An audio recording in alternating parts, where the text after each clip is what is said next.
Так, на сцене ансамбль «Салам». Руководитель Алина Евдокимова. Встречайте, Республика Чувашия, поселок Урмары, эстрадно-вокальный народный коллектив.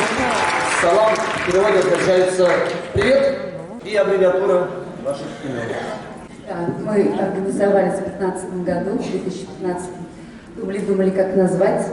Тут прикинули наши первые буквы наших имен. И получилось «Салам». Светлана, Алина, Лия, Аня и Маша.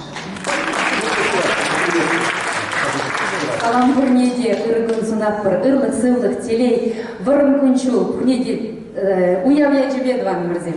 Или Риттер, Уба Пролет, Кадабуш.